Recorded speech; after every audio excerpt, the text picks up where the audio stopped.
This is actually great news coming out of Colombia. Now, Colombia was kind of the epicenter of insurrectionists, let's use the term there, who took over parts of the campus. Most recently, earlier in the school year, they took over the library. 70 of those, around 70 of those, are actually going to face consequences. Heck, about around 2/3 of those are going to be hit with suspensions of 1 to 2 years, and some of them are even going to get expelled from the school. Now, this is not even taking sides in the argument. I obviously have a specific side in this quote unquote free Palestine movement. But even outside of that, people just don't like seeing public institutions or even private institutions, any institutions be taken over by force by a mob. Do you think the tide is shifting, especially on these Ivy League campuses? Well, the tide's shifting today because of President Trump. Justice is finally back, and I'll say better late than never. And regardless of your political views, whether you're woke or you're a Republican or you're pro Israel, pro Palestine, it doesn't matter. You have to treat people with respect. And that's disrespectful to stop Jewish students from going to final exams. I mean, many of them were late. You're destroying buildings. And honestly, Joe Bob, I would have expelled them indefinitely. They Mm. shouldn't be able to come back to school because they're adults today. They're not children where you slap their hands. A real consequence is get the heck out of this Ivy League. Go find another school that will actually teach you some common sense and manners. In fact, parents need to start at home. That is ridiculous. Yeah, Topher, same question. I think I can kind of think the sentiment coming out of the White House is kind of setting the tone. You think we're going to see more of this type of action, this punishment action taken by institutions that have these sort of crazy, out of control rioters?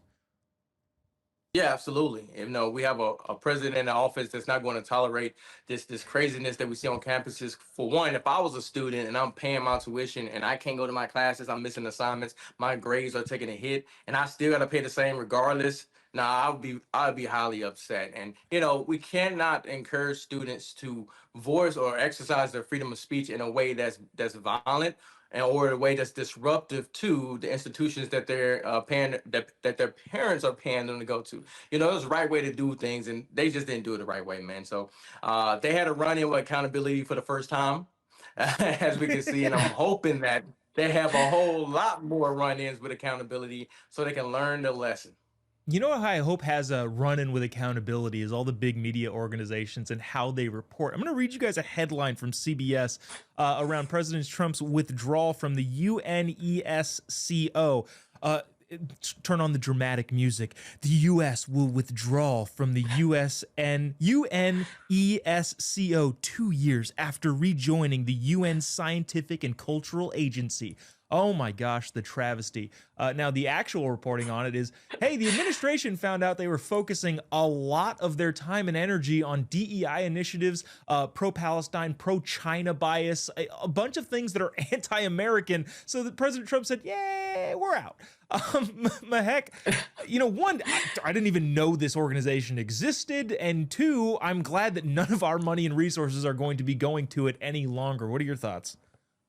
I agree with you. I actually have to look this up to say, what is this? Because it sounds like this global culture club that Yeah. everybody wants to be a part of. But honestly, that's where good ideas go to die. It's a bureaucratic swamp. We've been spending millions of dollars, and they're going to DE&I and all these other policies that don't make sense.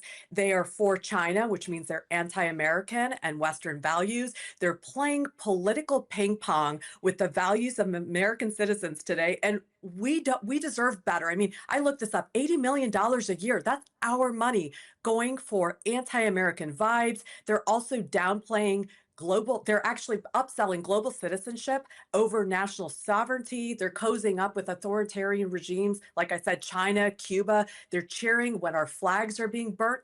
That's not American. And President Trump needs to continue pulling all those dollars and putting it right back in our pockets. Yeah, this is like a subset of the UN, which Topher, I've never understood the UN, not in the sense that they can't get together and meet, but for some reason we pretend that all of the countries are the same. They have the same opinions, and there's several countries that are on like the Human Rights Coalition there at the UN. Why do we even participate in an organization that doesn't recognize how far superior the United States is versus the rest of the countries that happen to be involved in the United Nations? Well, I like to say, don't bite the hand that feeds you, right? So America Mm. does donate the most to these organizations, so specifically the UN, man. We basically carry it on our backs. And to hear about them promoting propaganda that's anti-American, or at least, rubbing shoulders with people that we're against, our enemies, it's crazy. It's crazy to me. I'm glad that Trump's looking at that like, no, sir, not today. I don't know what you got with the previous administrations, but we're gonna take a stand. We're not gonna tolerate this because it's a privilege, not a right for us to be a part of this Mm. organization. So if you want us to participate, then you have to be friendly and you have to be aligned with what we're trying to do. It's just another move, I think, personally, that is going toward the America first outlook. We need to start pulling back in some of the money that we're dishing out. One, so we can, strengthen our defenses and strengthen our country and our infrastructure, but also to eliminate fraud, waste, and abuse. Otherwise, we'll see more of the fire $100 million that we saw in California happening on a global stage, and we're going to get more of that if we don't crack down on this stuff. Yeah, it'll. I hope the UN gets the same treatment from President Trump that NATO got, which honestly helped NATO shape up quite a bit. So that's I'm hoping to see that with the UN.